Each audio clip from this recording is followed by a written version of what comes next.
Air conditioning process में सबसे main component compressor होता है। आज हम इस स्लाइड में कंप्रेसर के बारे में पूरा देखेंगे। कंप्रेसर होता क्या है, कंप्रेसर का काम क्या है, टाइप ऑफ कंप्रेसर, कंप्रेसर कितने प्रकार के होते हैं और कंप्रेसर का काम कहाँ पे होता है, कंप्रेसर लोकेशन कहाँ पे होता है और कंप्रेसर के समरी। इसके बाद ये सारी चीजें आइए हम आगे देखते हैं। Number 1, compressor type. Compressor types. Compressor आगे स्लाइड में हम देखेंगे टाइप कितने कंप्रेसर होते हैं। कंप्रेसर एसी सिस्टम का हार्ट होता है। एक तरह का कंप्रेसर एसी के सिस्टम का सबसे मेन कंपोनेंट होता है। या low pressure low temperature refrigerant को गैस को कंप्रेस करके high pressure high temperature gas में कन्वर्ट करता है। इसी प्रेशर डिफरेंस की वजह से रेफ्रिजरेंट साइकिल एक थॉट सर्कुलेट होता है और कूलिंग प्रोसेस कंटिन्यूअस करता है। बिना कंप्रेसर के एसी कूलिंग नहीं कर सकता। जैसा इस फोटो में दिखाया गया है, एक कंप्रेसर है, इनके अंदर ये rotary suction and discharge pipe यह एक हार्मेटिक कंप्रेसर है। इनमें मोटर कंप्रेसर के अंदर एक मोटर होती है जो कंप्रेसर को रोटेट करके उनके अंदर एक पिस्टन और सक्शन एक साइड से सेंसर करता है और आउटसाइड डिस्चार्ज पोर्ट पे डिस्चार्ज करता है। नीला arrow suction and red arrow discharge का। सेफ्टी कवर बोल्ट लगा हुआ है, मोटर कनेक्टर लगे हुए हैं, स्टार्टर वेंडिंग इनसाइड अंदर लगे होते हैं, रूटर अंदर होते हैं, डिस्चार्ज वाल्व लगे होते हैं, माउंटिंग होल लगे होते हैं, जो चारों नट हम जिससे एसी कंप्रेसर को अपने लोकेशन पर फिट करते हैं। Discharge port red arrow internal motor connection, जो अंदर इनके मोटर लगे हुए हैं उनके कनेक्शन ये रहे। Suction port blue arrow, then suction filter, blade hole, suction accumulator, oil chamber, blade spring, ये सारी चीजें मिलकर के एक कंप्रेसर बनता है।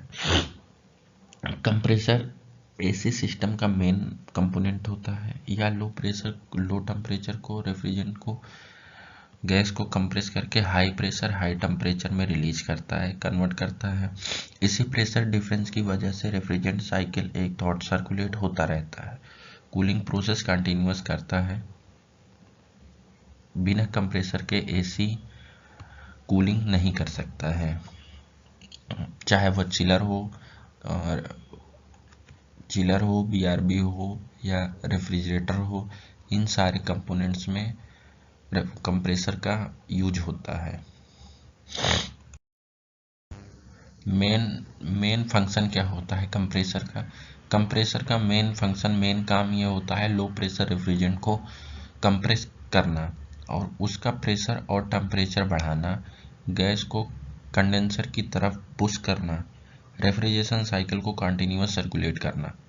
ये 4 काम होते हैं कंप्रेसर के। 4 काम कौन कौन से? लो प्रेशर रेफ्रिजरेंट को कंप्रेस करके हाई प्रेशर में रिलीज करना, उसका प्रेशर और टेम्परेचर दोनों को बढ़ाना। नंबर 3 पॉइंट, गैस को कंडेंसर की तरफ पुश करना। 4 नंबर पॉइंट, रेफ्रिजरेशन साइकिल को कंटिन्यूअस सर्कुलेट करते रहना। कंप्रेसर की वजह से ही एसी में हीट ट्रांसफर होता है और कूलिंग पॉसिबल होती है। जैसा कि फोटो में या इमेज में दिखाया गया है, एक कंप्रेसर है, एक्यूमुलेटर के ऊपर जो पोर्ट लगा हुआ वो सक्शन पाइप और जो कंप्रेसर के ऊपर है वो डिस्चार्ज पाइप। ये नीचे एक वीडियो में suction port what is and the condenser and compressor, इनमें सक्शन और ब्लू तरफ सक्शन पोर्ट एंड रेड तरफ डिस्चार्ज पोर्ट, ये कंटिन्यूअस साइकिल चलती रहती है। Why this compressor is important. Compressor क्यों इम्पॉर्टेंट है? कंप्रेसर रेफ्रिजरेंट को प्रेशर बढ़ाता है और उसे यूज सिस्टम में सर्कुलेट करता है। इसी प्रेशर को डिफरेंस की वजह से हीट बाहर निकालती है और कूलिंग पॉसिबल होती है। बिना कंप्रेसर के एसी कूलिंग बिल्कुल नहीं कर सकता है। विदाउट कंप्रेसर कूलिंग पॉसिबल नहीं होती है और पूरा रेफ्रिजरेशन साइकिल इसके ऊपर ही डिपेंड करता है। जैसा इस वीडियो में दिखाया गया है, एक कंप्रेसर है, कंडेंसर है, एक्सपेंशन वाल्व नीचे साइड लगा हुआ और evaporator. Compressor high pressure high temperature को रिलीज करके कंडेंसर की तरफ फेंकता है। कंडेंसर अपने फैन के माध्यम से कंडेंसेशन करता है पाइप का। कंडेंसेशन करने के बाद वह एक्सपेंशन वाल्व में आता है। Expansion valve low temperature low pressure को रेफ्रिजरेशन को इवोपरेटर में भेजता है। इवोपरेटर रूम की हीट को ऑब्जर्व करके फिर से गैस फॉर्म में चेंज होके वापस कंप्रेसर में चला जाता है। फिर लो टेम्परेचर लो प्रेशर को compressor high pressure high temperature red की तरफ फिर रिलीज करेगा कंडेंसेशन के लिए।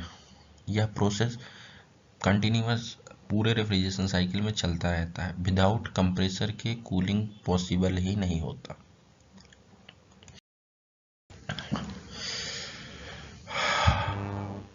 हाउ इट वर्क, कंप्रेसर का क्या वर्क है, हाउ इट वर्क, कंप्रेसर काम कैसे करेगा। कंप्रेसर लो प्रेशर गैस को सक करता है, गैस को कंप्रेस करके हाई प्रेशर हाई टेम्परेचर बनाता है या हॉट गैस कंडेंसर में भेज देता है भेज दी जाती है, जहां पर हीट रिलीज होता है। रेफ्रिजरेंट फायर साइकिल फिर साइकिल में आगे बढ़ता है और कूलिंग प्रोसेस कंटिन्यूस होती रहती है। यही काम रेफ्रिजरेशन कंप्रेसर का मेन होता है, जो रूम की गर्मी को लेकर के बाहर इन्वायरमेंट में रिलीज कंडेंसेशन के थ्रू कंडेंसर के थ्रू रिलीज कर देता है। कंप्रेसर लो प्रेशर गैस को सक करता है, गैस को कंप्रेस करके हाई प्रेशर हाई टेम्परेचर बनाता है और यह गैस हॉट कंडेंसर में भेज दी जाती है, जहां पर हीट रिलीज होती है। रेफ्रिजरेशन फिर साइकिल में आगे बढ़ता है और कूलिंग प्रोसेस कंटिन्यूअस होती रहती है।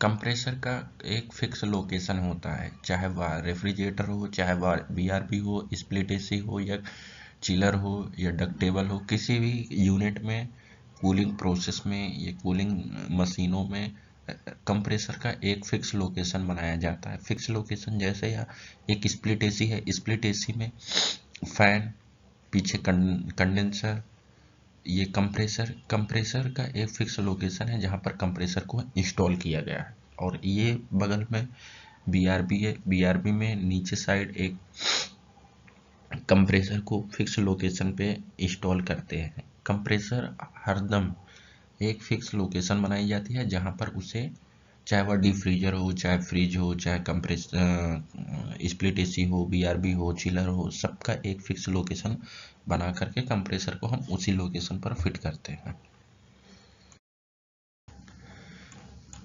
टाइप ऑफ कंप्रेसर, कंप्रेसर कितने प्रकार के होते हैं। Rotary compressor, scroll compressor, reciprocating compressor, screw compressor, inverter compressor.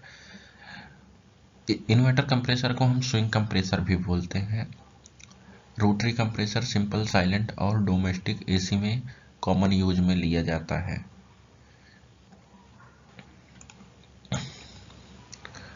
Rotary compressor ज़्यादातर एसीयू पुराने मॉडल के एसीयू में लिया जाता था।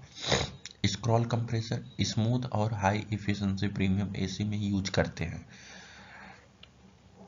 या थोड़ा महंगे प्रीमियम एसीओ में यूज करते हैं और स्मूथ और हाई इफिशिएंसी में यूज करते हैं हम स्क्रॉल कंप्रेसर को। जैसे चिलर वगैरह में हम स्क्रॉल को बेसिक तौर पर विशेष यूज में लिया जाता है। Reciprocating compressor piston based strong cooling या स्ट्रॉन्ग कूलिंग के लिए उपयोग में ज़्यादातर लेते हैं, जैसे मॉल में या बड़े बड़े थिएटर में, उन मूवी थिएटरों में, इन सारी जगह पे हम बेसिकतर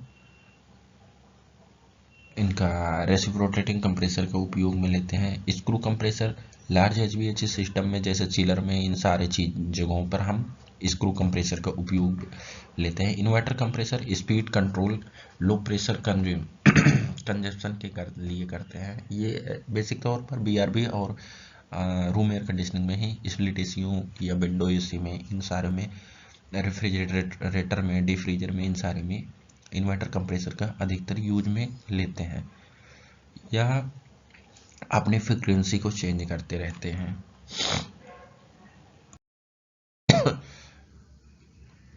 inverter model compressor, inverter compressor speed को एडजस्ट करता है और लोड के हिसाब से जितना कूलिंग की ज़रूरत होती है उतने ही आरपीएम पर हमारा ये इन्वर्टर कंप्रेसर काम करता है। इससे इलेक्ट्रिसिटी कम लगती है और टेम्परेचर स्टेबल रहता है, नॉइज कम होता है और कंप्रेसर लाइफ ज़्यादा होती है। फास्ट कूलिंग 5 एफिशिएंसी प्रोवाइड करता है या 100% फ्रीक्वेंसी पर काम करता है। इनमें 5 चीज़ें होती हैं जो इम्पोर्टेंट है। नंबर 1, स्पीड एडजस्ट करता है। नंबर 2, जितने आरपीएम पे ज़रूरत होती है उतने ही आरपीएम पर घूमता है। आरपीएम का फुल फॉर्म राउंड प्रति मिनट होता है। नंबर 3, इलेक्ट्रिसिटी कम लगती है। इलेक्ट्रिसिटी एडजस्टेबल करती रहती है। नॉइज कम होता है। सबसे ज़्यादा लाइफ होती है, 10 साल वारंटी के साथ होती कंपनियां देती हैं। नंबर 2, फास्ट कूलिंग और हाई एफिशिएंसी पर काम करता है। बेनिफिट क्या है इन कंप्रेसर के? Fast cooling, low electricity use, less noise, long life और स्टेबल परफॉर्मेंस। इन चारों चीज़ों पर काम करके हमारा इन्वर्टर मॉडल कंप्रेसर काम करता है।